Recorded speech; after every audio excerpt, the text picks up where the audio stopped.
10वीं पास करना तो बस एक शुरुआत है, असली मेहनत तो 10वीं के बाद है, क्योंकि 11वीं क्लास का मेहनत ही डिसाइड करता है आपका फ्यूचर का identification.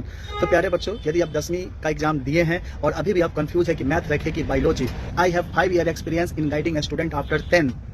I have observed that many students after 10th get confused. Should I choose math or biology? Then don't worry, this video help you easily decide who is your best subject, math or biology.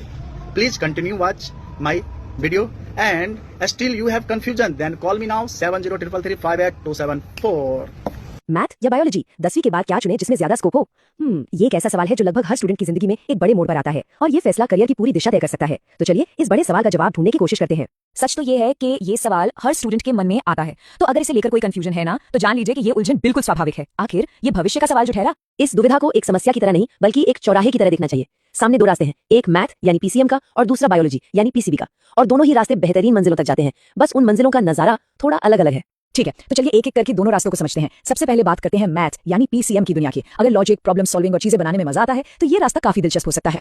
देखिए, maths लेने वाले students के लिए technical और analytical fields में कई सारे दरवाजे खुल जाते हैं। आइए कुछ सबसे पॉपुलर करियर ऑप्शंस पर एक नजर डालते हैं। सबसे पहला और शायद सबसे पॉपुलर ऑप्शन, इंजीनियरिंग। आईआईटीज और एनआईटीज जैसे टॉप इंस्टीट्यूट से बीटेक की डिग्री टेक्नोलॉजी की दुनिया में एक बहुत मजबूत शुरुआत देती है। यहाँ नई नई चीजें बनाने और मुश्किल समस्याओं को सुलझाने का काम होता है।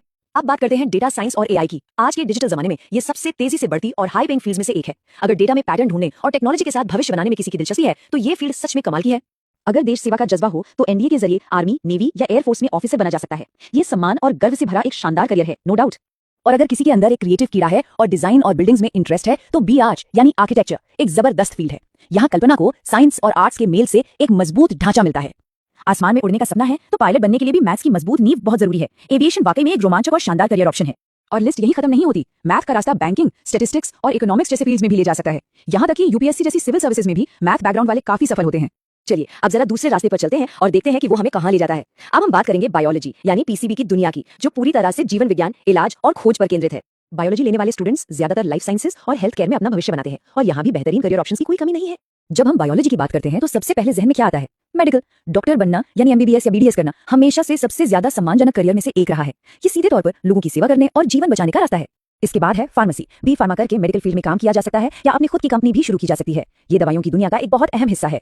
अगर किसी को नई नई खोज करने में रुचि है तो बायोटेक्नोलॉजी और रिसर्च का फील्ड उनके लिए ही है। वैक्सीन बनाने से लेकर जेनेटिक्स तक यहाँ हमेशा कुछ नया और रोमांचक होता रहता है। हेल्थ केयर सिर्फ डॉक्टरों तक ही सीमित नहीं है। नर्सिंग, फिजियोथेरेपी, रेडियोलॉजी और लैब टेक्नोलॉजी जैसे कई जरूरी प्रोफेशंस हैं जो इस पूरे सिस्टम की रीढ़ की हड्डी की तरह हैं। बायोलॉजी का रास्ता सिर्फ इंसानों के इलाज तक ही नहीं बल्कि एग्रीकल्चर और वेटरनरी तक भी जाता है। भारत में खेती की नई तकनीकों और पशु स्वास्थ्य, इन दोनों का स्कोप तेजी से बढ़ रहा है। और आखिर में फोरेंसिक साइंस, ये एक बहुत ही दिलचस्प फील्ड है जहां साइंस का इस्तेमाल करके क्राइम को सॉल्व करने में मदद की जाती है। तो अब जब हमने दोनों रास्तों को करीब से देख लिया है, चलिए उन्हें आमने सामने रखकर तुलना करते हैं ताकि तस्वीर और भी साफ हो जाए।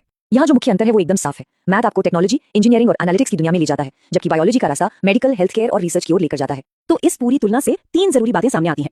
पहली बात, दोनों ही स्ट्रीम्स का स्कोप बहुत बड़ा और शानदार है। दूसरी, फर्क सिर्फ इतना है कि दोनों के करियर पाथ्स अलग अलग हैं। और सबसे जरूरी तीसरी बात, फाइनल डिसीजन हमेशा पर्सनल इंटरेस्ट, स्किल्स और फ्यूचर गोल्स पर ही निर्भर करना चाहिए। तो सबसे जरूरी बात क्या है? असली स्कोप किसी सब्जेक्ट में नहीं बल्कि उसे पढ़ने वाले के अंदर है। लोग और समाज बताते रहेंगे कि किसमें ज्यादा स्कोप है, लेकिन याद रखें, असाधारण सफलता वही मिलती है जहां पैशन और इंटरेस्ट होता है। इसलिए अपने इंटरेस्ट को पहचानना जरूरी है। ये देखना होगा कि कौन से सब्जेक्ट्स पढ़ने में मजा आता है, भविष्य में किस तरह का काम करते हुए कोई खुद को देखना चाहता है। सबसे अच्छी चॉइस चुनकर ही भविष्य को सफल बनाया जा सकता है।